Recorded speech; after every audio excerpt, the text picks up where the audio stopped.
Hoy vamos a hablar de estado psicointelectual o de estado de excitación y depresión de la conciencia. La próxima. ¿Qué es la conciencia? La conciencia es lógicamente algo fisiológico que nos permite estar, digamos, de alguna forma conectados con lo que nos rodea y sentirnos nosotros mismos dentro de nuestro entorno, sentirnos realmente que estamos pisando sobre tierra firme, que estamos ubicados en tiempo y espacio. Eso es la conciencia. La próxima.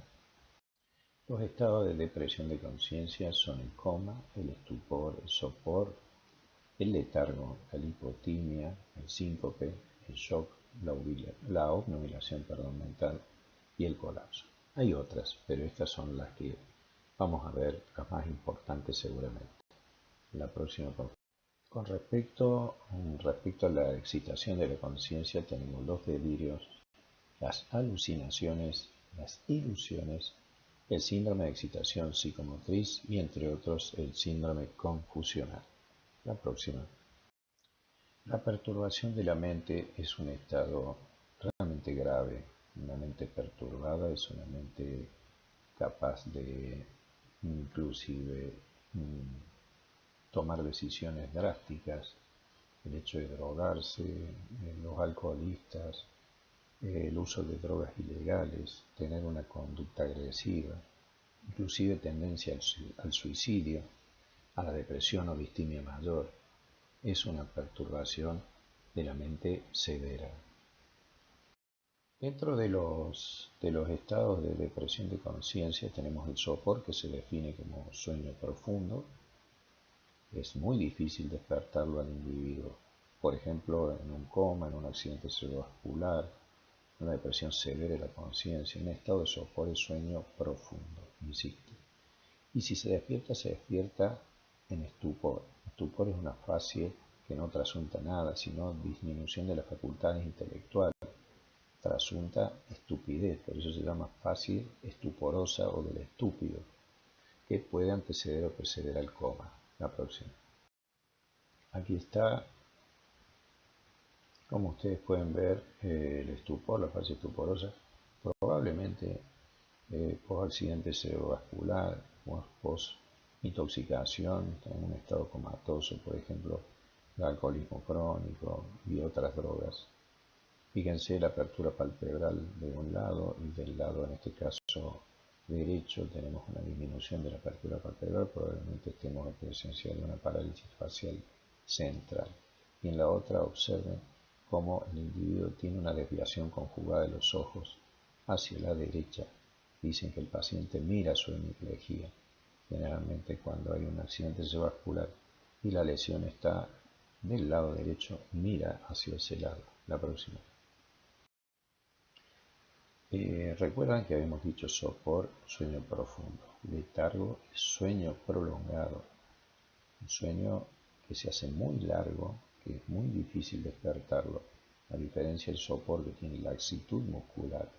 Este tiene hiperexcitabilidad de la fibra muscular, pero también es un sueño muy importante que puede relacionarse con la entrada o salida de los estados comatosos.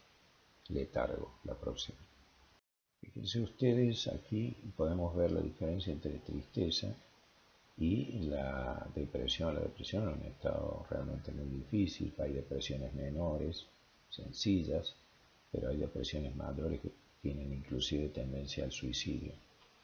La depresión dura más que la tristeza. La tristeza suele durar un día o dos, de acuerdo a la causa que la ha producido. La depresión es por semanas, meses, años. Realmente la tristeza uno tiene por qué estar triste, porque no le fue bien en algo, desde el punto de vista económico, familiar. En cambio, es difícil la depresión de identificar un solo problema. No se acompaña de síntomas la tristeza y la depresión sí, de angustia, etc. Es muy incapacitante la depresión. Prácticamente el individuo permanece en la cama, no tiene apetito, distinto a la tristeza. La próxima. El coma es el estado de, digamos, pérdida de la conciencia total o parcial, de la motilidad voluntaria y de la sensibilidad Acá tienen algunas causas o etiologías del coma: supratentorial, infratentorial, hemorragia, tumores, isquemias, etcétera, y también de disfunción metabólica, como meningitis, hemorragia subaracnoidea, shock, encefalopatía hipertensiva, hipertermia. Hay muchas causas de coma, pero es un estado grave. La próxima.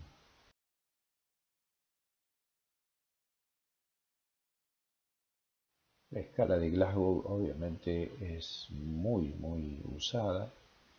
Es muy interesante. El grado máximo, digamos, de lo que sería un paciente cerca de la normalidad es 15 puntos.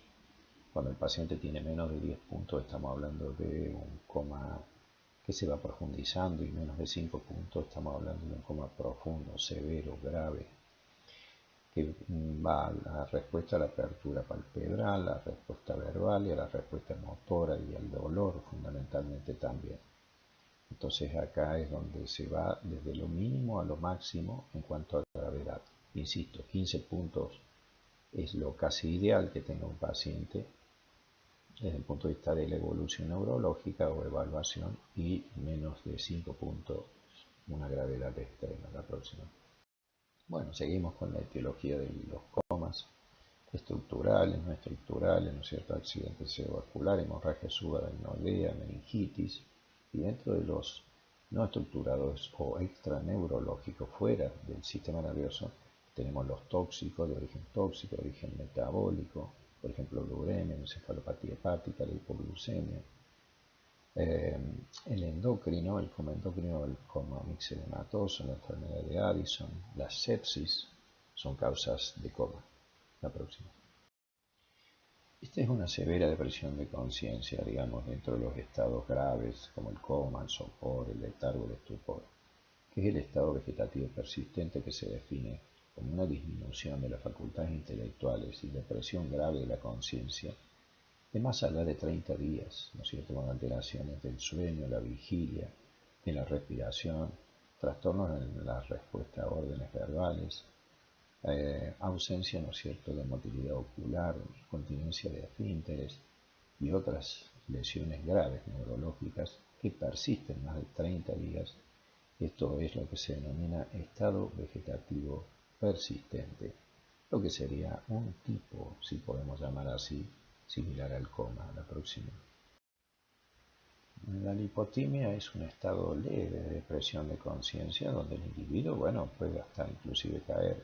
Se debe a una hipoxia cerebral, generalmente por hipoglucemia o por trastornos, por ejemplo, por una anemia. Por hipoglucemia, el hecho de, es muy común en las maestras, por ejemplo, en los actos del 25 de mayo, 9 de julio, en los niños no han desayunado, hacen hipoglucemia y hace una pérdida fugaz del conocimiento. Así se denomina el hipotimia, pérdida fugaz del conocimiento. Tiene buen pulso en general, la actividad cardíaca no está alterada, pero evidentemente que hay hipotensión arterial importante. Se recuperan bien. La próxima.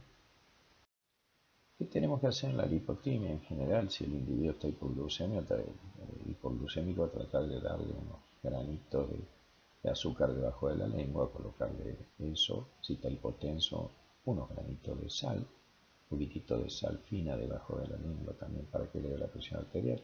Levantar las piernas, que mucha del retorno venoso de la sangre vuelva, ¿no es cierto?, a las zonas, por ejemplo, de la cabeza y en todo caso del cerebro. Entonces así mejora la irrigación a nivel cerebral y puede despertarse o de alguna forma reanimarse rápidamente. Levantar las piernas del paciente en la lipotimia. La próxima. Recuerden esto muy bien: el delirio es un estado de perversión de la conciencia, una conciencia alterada en más.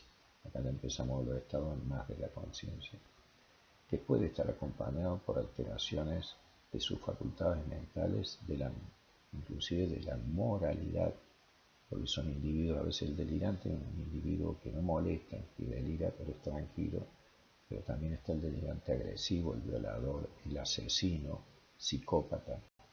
Entonces son distintos. Está el hiperactivo y el hipoactivo, como ustedes pueden ver aquí en la diapositiva. La próxima. Tenemos distintos tipos de delirio.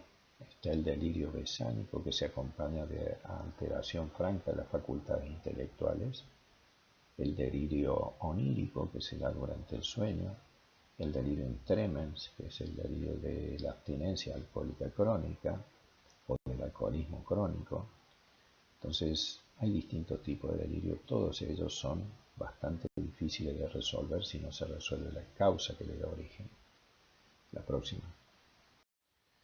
Esta diapositiva simplemente quiere mostrar la diferencia entre demencia y delirio. El delirio es de comienzo agudo en general, la demencia más insidiosa, es inestable el delirio, la demencia más estable y tiene alteradas lógicamente algunos trastornos, digamos, pero en general es progresivo el estado demencial. El estado, digamos, del delirio es generalmente un pensamiento desorganizado, temblores, sobre todo cuando hay abstinencia de drogas, excitación, alteración, agresividad, mal comportamiento. Todo esto lleva, inclusive ven alucinaciones e ilusiones. En la demencia suele ocurrir también algunas demencias, como por ejemplo la enfermedad de Alzheimer, alucinaciones e ilusiones. La próxima. El delirium tremens es clásico de los bebedores crónicos. Cuando se suspende bruscamente el alcohol, el individuo siente esa deprivación, no el individuo, fundamentalmente su mente. Y ahí empieza con alucinaciones o trastornos, digamos, de tipo de agresividad, temblores generalizados. De ahí viene tremens, el temblor. El individuo no puede prácticamente permanecer sin un temblor generalizado. Ve mega, por ejemplo, microbios o moscas o inclusive animales gigantes. Bueno, es muy grave realmente. También tiene alucinaciones acústicas. La próxima. Realmente la sintomatología es muy florida.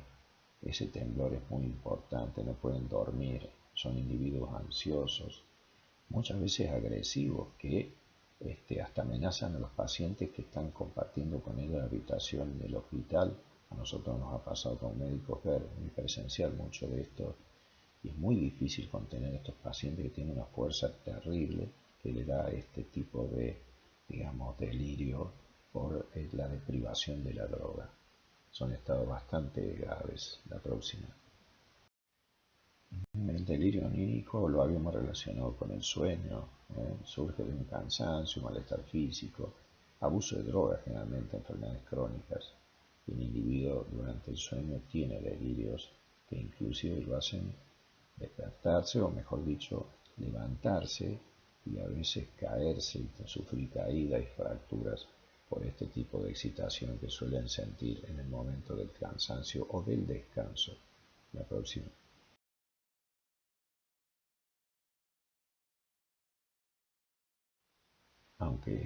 Aunque esta paciente tiene todo el aspecto de una fascia hipertiroidea por el exoftalmo que tiene, fíjese la apertura palpebral, es el delirio besánico que se acompaña de alteraciones de las facultades intelectuales.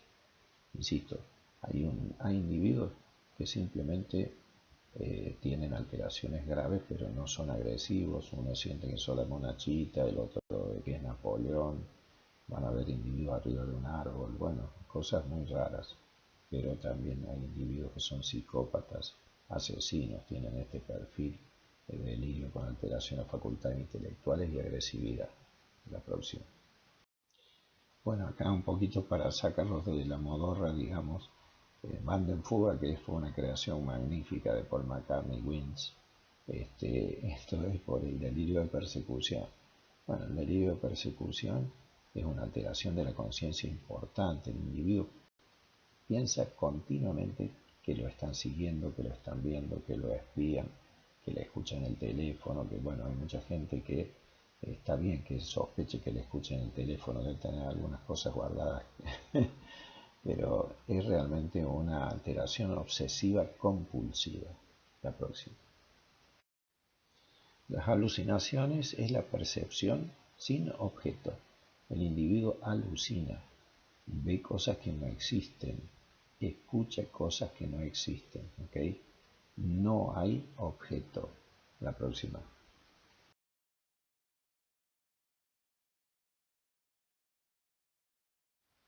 En cambio, ustedes pueden ver acá la diferencia entre unas y otras. La ilusión es la percepción equivocada del objeto, es decir, equivocado del estímulo. Las alucinaciones las crea la mente. En lo otro hay un objeto, pero no es el que nosotros pensamos o creemos. Entonces esto es muy importante. La ilusión es la alteración de lo que existe. La alucinación es una creación de lo que no existe. La próxima. Acá tienen ustedes una clasificación de las alucinaciones de todo tipo, desde somática, pasando por táctiles, visuales, etcétera, del tipo de alucinaciones, ¿no es cierto?, que podemos tener con alteraciones, como les decía, graves de la conciencia en general, de tipo metabólicas, neurológicas, de intoxicación, de drogadicción, etcétera. La próxima. El individuo ve cosas que no existen, alucinación visual, escucha cosas que no existen, alucinación acústica o auditiva. En cambio, la ilusión es la percepción de un objeto que es equivocado. La próxima. En esta diapositiva prácticamente final quería nombrarles dos o tres cosas de los otros estados de alteración de la conciencia, como el shock. El shock es un estado de severa hipovolemia, como el shock hipovolémico, o el shock, o hay otros tipos, el shock neurológico o neurogénico, el shock séptico, en donde hay una alteración de la microvasculatura que produce una vasodilatación esplácnica, y esto, ¿no es cierto?, lleva a una hipotensión arterial severa con hipoxia celular y muerte posteriormente celular. Hay hipoxia tisular, y si los mecanismos de homeostasis no se sobreponen a esto, como les digo, que es un proceso realmente que cursa con hipotensión arterial grave, oliguria, que puede tener taquicardia, impulso taquipnímico y fundamentalmente filiforme, muy chiquito, muy pequeño, casi imperceptible, con grave hipotensión arterial, el paciente puede morir. El colapso puede ser un colapso de tipo vascular, colapso de tipo respiratorio o un colapso de tipo circulatorio. Generalmente tiene relación con distintos sistemas. El síncope es una pérdida, casi una caída muy importante de lo que sería la falta de actividad, en este caso cardiovascular.